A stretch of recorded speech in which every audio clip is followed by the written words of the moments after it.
નમસ્કાર મિત્રો, સુપ્રભાતમ. અમારી આલેટ નેચર ટીવી યુટ્યુબ ચેનલ ઉપર આપનું હાર્દિક સ્વાગત છે. મિત્રો, ભારત દેશ એટલે વિવિધતાઓથી ભરેલો દેશ અને એની અંદર વનસ્પતિઓ પણ એટલી થાય. આપણા ઋષિમુનિઓ હતા એ જંગલમાં રહેતા. આ વનસ્પતિઓનું એણે સંશોધન કર્યું. એ વનસ્પતિઓ કયા રોગમાં ઉપયોગી છે એને વાત આપણને સમજાવી.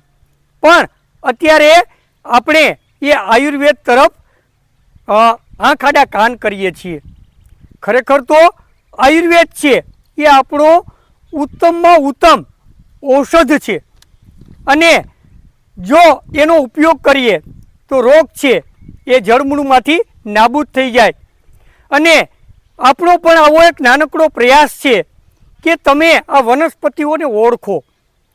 તો મિત્રો, આજે વનવગડાની અંદર એક કાંટાળો છોડ જોયો. તો એ છોડ વિશે એવું કહેવાય કે કાંટા શેરડિયાના છોડમાં કાંટાઓ હોય અનેક. કાંટા શેરડિયાના છોડમાં કાંટાઓ હોય અનેક. ઓળખી અને ઉપયોગ કરતા આવડે તો રોગ મટાડે અનેક. તમે બરાબર જ સમજ્યા. આજે આપણે કાંટા શેરડિયા વિશે માહિતી મેળવવાની છે અને એ છોડ ખૂબ ઉપયોગી છે. તો જોઈએ કાંટા શેરડિયાના છોડ વિશે. આ કાંટા શેરડિયાનું છોડ છે. આમ તો આ છોડ ચોમાસામાં વરસાદ થતાં જ ઉગી નીકળે છે. તો કોઈક જગ્યાએ ચૈત્ર વૈશાખમાં જ ફૂટ થઈ વિકસતા જોવા મળે છે. જ્યાં બારે માસ ભેજ જળવાઈ રહેતો હોય તેવી સફેદ પથરાળી જમીનમાં અને ઝરણાના કાંઠાઓ પર તે બારેમાસ જોવા મળે છે. તેના છોડવા 2 થી 5 ફૂટ ઊંચા વધેલા અને અનેક શાખાઓવાળા હોય છે. કાંટા શેરડીઓ મોટાભાગે વાડીઓની વાડમાં, પડતર જમીનમાં, ડુંગરાળ જમીનમાં, જંગલ વિસ્તારમાં, રસ્તાઓની બાજુએ તેમજ પથરાળ જમીનમાં વિશેષ પ્રમાણમાં જોવા મળે છે. તેના સર્વે અંગોમાં કાંટા હોય તેમજ ફૂલની આસપાસ પણ કાંટા હોય તેને કાંટા શેરડીઓ કહેતા હશે. કાંટા શેરડિયાની મુખ્યત્વે ફૂલ ઉપરથી પડેલી સફેદ કાંટા શેરડીઓ, રાતા કાંટા શેરડીઓ, કાળો કાંટા શેરડીઓ અને પીળો કાંટા શેરડીઓ એમ 4 જાતો જોવા મળે છે. આપણે પીળો કાંટા શેરડીઓ જોઈ રહ્યા છીએ. ઘણા તેને પીળો કાંટા સરિયો પણ કહે છે. હિન્દીમાં તે પિયા બાસા કે કટસરિયા તરીકે પ્રસિદ્ધ છે. વળી તે દાંતની પણ ઉત્તમ દવા છે, માટે તેને વજ્રદંતી પણ કહે છે. તો સંસ્કૃતમાં તે કુરંટક કે કિંકીરાત તરીકે ઓળખાય છે. તો વળી પિત્ત કુરંટક તરીકે પણ ઉલ્લેખ જોવા મળે છે. તેનું અંગ્રેજી નામ પોર્ક્યુપિન ફ્લાવર છે. તો ક્યાંક તે સ્પીની યલો બર્લિરિયા તરીકે પણ ઓળખાય છે. જ્યારે તેનું શાસ્ત્રીય નામ બર્લિરિયા પ્રાયોનિટિસ છે. કચ્છ બાજુ તેને કંડાવ આશેરીઓ કહે છે. તેના મૂળ પેન્સિલથી અંગૂઠા જેવા જાડા, અનેક શાખાઓમાં વહેંચાયેલા અને રેસાયુક્ત હોય છે. તેની મુખ્ય દાંડી પણ મૂળ જેવી જાડી, ભૂરા રંગની અને જાડા સાંધાઓવાળી હોય છે. તેમાં અનેક શાખાઓ નીકળી છોડને ઘેરાવદાર બનાવે છે.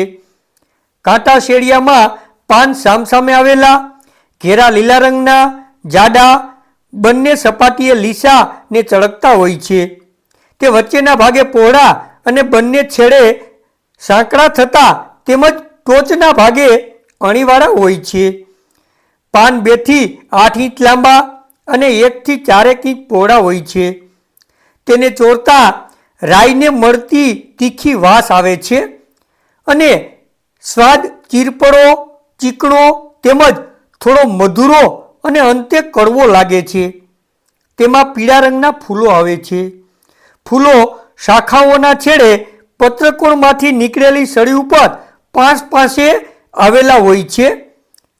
કાંટાઓની વચ્ચે પીળા રંગના ફૂલો આવે ત્યારે છોડની શોભા કંઈક અલગ જ હોય છે. 4 પત્રો અને 5 પાંખડીઓવાળા ફૂલો મોટે ભાગે બપોરે ઉગડે છે. તેમાં ફળ ઘેરા ભૂરા રંગના લાંબી અણીવાળા, પ્રથમ લીલા રંગના લીસા અને ચળકતા તેમજ પાકતા ખરસટ થઈ જાય છે. ફળમાં 2 પોલ હોય છે અને દરેક પોલમાં એક એક વળાંક લેતો કાંટો અને કાંટાના આધારે એક એક બીજ રહેલું હોય છે. તપખીરિયા રંગનું બીજ તોડતા તેમાં મીંજ નીકળે જે ખૂબ જ કડવું હોય છે. એકેન્થેસી વર્ગની આ વનસ્પતિના સર્વે અંગોમાં કાંટા જોવા મળે છે. કાંટાળી આ વનસ્પતિ ઉપયોગી પણ ખૂબ જ છે.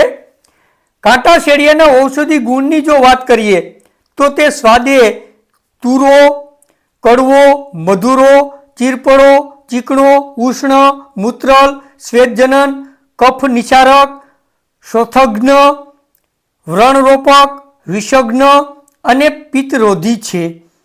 તે તાવ, ઉદર રોગ, જલોદર, કાશ, દંતરોગ, પક્ષઘાત, ત્વચા રોગ, ચાંદા, સંગ્રહણી, સંધિવા, અરુચિ અને સોજો દૂર કરનારી મનાય છે. તેમજ માથાના વાળને માટે તે ઉત્તમ મનાય છે. કાંટા શેડિયાના ઔષધિ ઉપયોગની જો વાત કરીએ તો તેનું સર્વાંગ ઔષધ તરીકે ઉપયોગી છે. તેમ છતાં તેના પાન અને મૂળ દવામાં વિશેષ ઉપયોગ તરીકે લેવામાં આવે છે. કાંટા શેડિયાના પાનનો રસ મધ સાથે નાના બાળકોને આપવાથી શરદી અને ઉધરસ દૂર થાય છે. કાંટા શેડિયાના રસમાં જીરું ચૂર્ણ નાખી આપવાથી શારીરિક નબળાઈ દૂર થઈ શરીર જોમવંતુ બને છે અને અરુચિ દૂર થઈ ભૂખ ઉઘડે છે. જેને પિત્તની તકલીફ હોય તેમણે કાંટા શેડિયાના પાનનો રસ 1 ચમચી અને અડધી ચમચી તુલસી અને ભાંગરાનો રસ મેળવી પીવાથી પિત્ત દૂર થાય છે. કાંટા શેડિયો દાંતની ઉત્તમ દવા છે. તેનો પાલો એટલે કે પાન અને ડાળખીઓ સહિત ચાવી દાંત અને જીભની વચ્ચે રાખવાથી દુખતી દાઢ, મોઢું આવ્યું હોય, ચાંદા પડ્યા હોય કે દાંતનો દુખાવો કે પછી દાંતમાં સડો પડ્યો હોય દરેકમાં રાહત થાય છે. કાંટા શેડિયાના મૂળ ગાયના દૂધમાં ઘસી ઋતુકાળે સ્ત્રીને પાવાથી ગર્ભધારણ શક્તિ વધે છે. કાંટા શેડિયાના પાનના રસમાં મધ મેળવી ચાટવાથી શ્વાસ નળીનો સોજો તેમજ ચીકણો કફ દૂર થાય છે. દાંતે ઘસવાથી દાંતના રોગો દૂર થાય છે. કાંટા શેડિયાનો આખો છોડ લઈ વાટીને થેપલી કરી આ થેપલી તેલમાં તળી લેવાની અને ત્યાર પછી ફરીથી વાટવાની અને એટલી વાટવાની કે એ મલમ જેવું તૈયાર થઈ જાય. અને આ જે મલમ તૈયાર થયો એનો ઉપયોગ દાદર, ખસ, ખરજવું, ચાંદા વગેરે જેવા ચામડીના રોગો ઉપર તમે લગાડો તો તેનાથી ખૂબ જ ફાયદો થાય અને ચામડીના રોગની આ ઉત્તમ દવા છે. કાંટા શેડિયાનું મૂળ ઉકાળી તેમાં ગોળ નાખી આપવાથી લીવરની ગાંઠ મટે છે. કાંટા શેડિયાના પાનનો રસ પગમાં આંગળાઓ વચ્ચે લગાડવાથી ચોમાસામાં ગાળા સડતા હોય તેની આ ઉત્તમ દવા છે.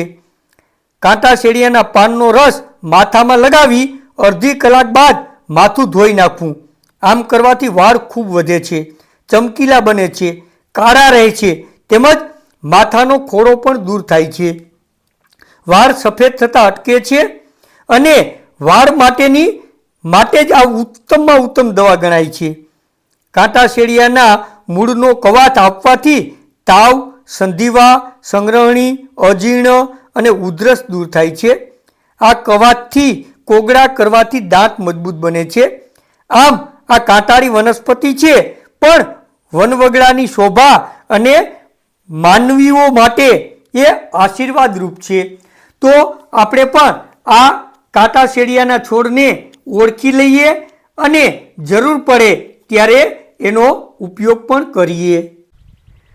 તો મિત્રો આજે આપણે આ કાંટા શેડિયાના છોડ વિશે માહિતી મેળવી અને આ છોડ ખૂબ ઉપયોગી છે એ તમે જોયો. એટલું જ નહીં પણ એને વજ્રદંતી કહેવામાં આવે. કારણ કે દાંત માટેની એ ઉત્તમ દવા છે અને એનો ઉપયોગ આપણે અગાઉ કહી દીધો. એટલું જ નહીં, પણ આપણી આયુર્વેદિક દંતમંજન પેસ્ટ જેટલી આવે છે એ બધા જમાં આ કાંટા સળિયાનો ઉપયોગ થાય છે. તો કાંટા શેડીઓ એ રીતે ખૂબ ઉપયોગી વનસ્પતિ છે અને એને જો તમે ઓળખી લો તો એના ઉપયોગ પણ આસાન બની જાય. તો મિત્રો, આવું તો ઘણું બધું છે કે જે ખરેખર આપણે પ્રકૃતિ પાસેથી ઓળખવા જેવું છે. તો તમે જોડાયેલા રહો. આપણે આવી નવી નવી વનસ્પતિઓની ઓળખ આપતા જ રહેવાના છીએ. પણ હા, લાઈક બને છે હો, તો ફટાફટ લાઈક કરો, શેર કરો અને હા, સબસ્ક્રાઈબ કરવાનું તો ભૂલતા જ નહીં. કારણ કે તમે જો સબસ્ક્રાઈબ કરશો તો દર મંગળવારે આપણે જે વિડીયો આપીએ છીએ એનું નોટિફિકેશન આપણને મળી જાય. તો મિત્રો, આપ અમારી સાથે જોડાયેલા રહો અને હા, આપણું સૂત્ર છે યાદ છે ને કે મારું સ્વાસ્થ્ય મારા હાથમાં. તો મિત્રો, તમારું સ્વાસ્થ્ય જાળવો અને હા, આવતા મંગળવારે ફરી પાછા મળશું. ત્યાં સુધી રજા આપશો. નારાયણભાઈના જય શ્રી કૃષ્ણ.